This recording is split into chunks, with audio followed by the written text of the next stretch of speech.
법원이 가처분 신청을 받아들이면서 이준석 전 대표가 복귀할 수 있는 길이 열리긴 했지만 성접대 의혹 등 여전히 암초가 많습니다.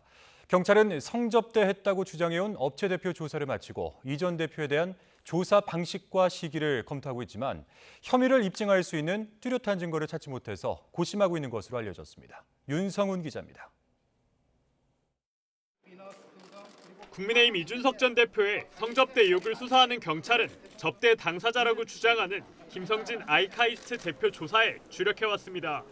다른 사기 혐의로 수감된 김 대표를 만나려고 최근 2달 동안 6차례나 구치소를 방문했습니다. 김 대표는 지난 2013년 7월과 8월 이 전 대표에게 2차례 성접대를 제공하고 수백만 원어치 화장품 세트 등도 줬다고 주장하고 있습니다.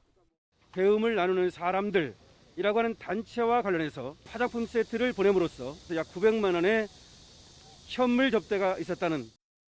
하지만 7달째 수사를 이어가고 있는 경찰은 아직 이 전 대표 소환 조사도 하지 못한 채 고심하는 분위기입니다. 양측의 주장이 첨예하게 엇갈리는 상황에서 김 대표 진술 외에 이 전 대표의 성접대를 입증할 뚜렷한 증거를 찾지 못했기 때문입니다. 어떤 증거, 언제, 어디서, 어떻게 인멸, 이거 하나도 없는 상황에서 제가 반박할 게 지금 없습니다. 그렇기 때문에. 사건 자체가 워낙 오래전에 발생한 일이다 보니 공소시효도 넘기 힘든 벽입니다. 성접대가 의심되는 시점은 9년 전인 2013년 7월과 8월로 성매매 처벌법 공소시효 5년을 훌쩍 넘겼고 알선수재 공소시효 7년도 이미 지났습니다. 이 때문에 경찰은 김 대표가 지난 2015년 9월 추석까지 여러 차례 선물을 줬다고 주장한 점에 주목하고 있습니다. 수법이 비슷한 범죄를 하나의 범죄로 간주하는 포괄일죄를 적용하면 아직 공소시효가 남아있기 때문입니다. 다만 최근 이 전 대표 조사와 관련해 외압 논란이 잇따르고 있는 건 부담입니다.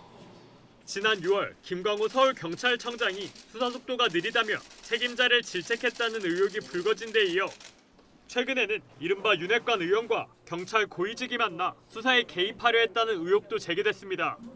경찰은 사건을 마무리하기 위해선 이 전 대표에 대한 조사가 불가피한 만큼 방식과 시기를 신중하게 검토하고 있는 가운데 수사 결과에 따라 또 한 번 후폭풍이 만만치 않을 거로 보입니다. YTN 윤성훈입니다.